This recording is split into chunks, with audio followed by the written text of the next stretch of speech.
Assalamualaikum warahmatullahi wabarakatuh. Perkenalkan, nama saya Khairul Imam, Prodi Pendidikan Ekonomi Angkatan tahun 2019. Di sini saya akan mengerjakan UAS mata kuliah Ekonomi Syariah yang didoseni oleh Pak Odik Sumardi, LCMF. Baik, di sini saya akan memulai pemaparan UAS materi tentang A. Hukum Ekonomi Syariah. Istilah ekonomi syariah atau perekonomian syariah hanya dikenal di Indonesia, sementara di negara-negara lain istilah tersebut dikenal dengan nama ekonomi Islam atau Islamic Economy al-Istiqhad al-Islami, dan sebagai ilmu disebut ilmu ekonomi Islam atau Islami Economy al-Istiqhad al-Islami. Ekonomi atau ilmu ekonomi Islam berbeda dengan ekonomi atau ilmu ekonomi konvensional yang berkembang di dunia dewasa ini. Perbedaan tersebut terutama dikarenakan ekonomi Islam terikat kepada nilai-nilai agama Islam, sedangkan ekonomi konvensional memisahkan diri dari agama sejak negara-negara barat berpegang kepada sekularisme dan menjalankan politik sekularisasi. Sesungguhnya demikian, pada dasarnya tidak ada ekonomi yang terpisah dari nilai atau tingkah laku manusia. Namun pada ekonomi konvensional, nilai yang digunakan adalah nilai-nilai duniawi semata atau profane and mundane. B. Prinsip-prinsip ekonomi syariah. Pelaksanaan ekonomi syariah harus menjalankan prinsip-prinsip sebagai berikut, yaitu A. Sebagai sumber daya dipandang sebagai pemberian atau titipan dari Allah Subhanahu wa Ta'ala kepada manusia. Yang kedua, yang B. Islam mengakui kepemilikan pribadi dalam batas-batas tertentu. C. Kekuatan penggerak utama ekonomi syariah adalah kerjasama. D. Ekonomi syariah menolak terjadinya akumulasi kekayaan yang dikuasai oleh segelintir orang saja. E. Ekonomi syariah menjamin kepemilikan masyarakat dan penanggungan direncanakan untuk kepentingan banyak orang. F. Seorang muslim harus takut kepada Allah Subhanahu wa Ta'ala dan hari penentuan di akhirat nanti. C. Sumber hukum ekonomi syariah.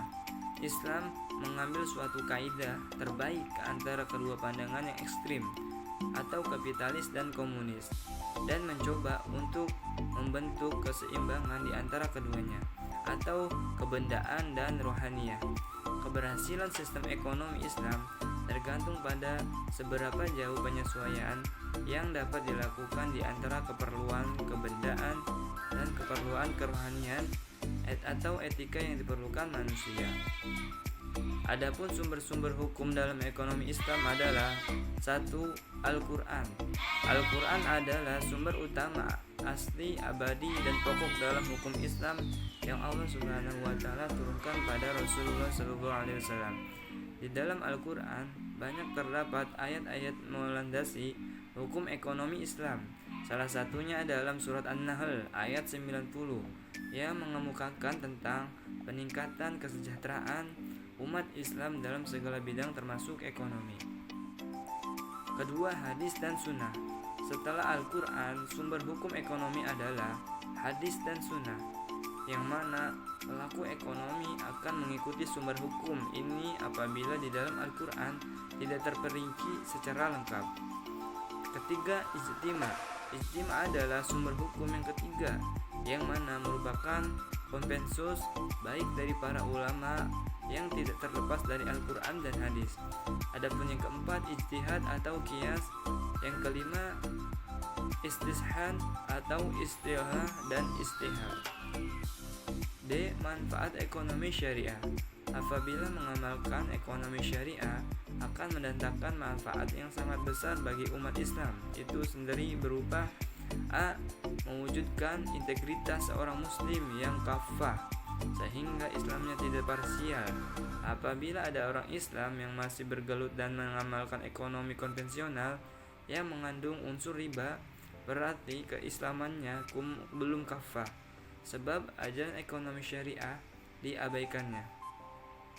B. Menerapkan dan mengamalkan ekonomi syariah melalui bank syariah, asuransi syariah, reksadana syariah, pegadaian syariah, dan atau baitul mal, watanwil atau selanjutnya disebut BMT, mendapatkan keuntungan di dunia dan di akhirat. Keuntungan dunia berupa keuntungan bagi hasil, dan keuntungan akhirat adalah terbebasnya dari unsur riba yang diharamkan. Selain itu, seorang muslim yang mengamalkan ajaran Islam dan meninggalkan aktivitas riba. C. Praktik ekonominya berdasarkan syariat Islam, penilai ibadah karena telah mengamalkan syariat Allah Subhanahu wa taala. D. Mengamalkan ekonomi syariah melalui bank syariah, asuransi syariah atau BMT, berarti mendukung kemajuan lembaga ekonomi umat Islam itu sendiri. E. Mengamalkan ekonomi syariah dengan membuka tabungan deposito atau menjadi nasabah asuransi syariah, berarti mendukung upaya pemberdayaan ekonomi umat Islam itu sendiri. Sebab dana yang terkumpul di lembaga keuangan syariah itu dapat digunakan oleh umat Islam itu sendiri untuk mengembangkan usaha-usaha kaum muslimin. F. Mengamalkan ekonomi syariah berarti mendukung gerakan amar ma'ruf nahi munkar. Sebab dana yang terkumpul tersebut hanya boleh dimanfaatkan untuk usaha-usaha untuk proyek-proyek halal. Sekian, terima kasih pemaparan materi dari saya. Kurang lebihnya mohon maaf. Assalamualaikum warahmatullahi wabarakatuh.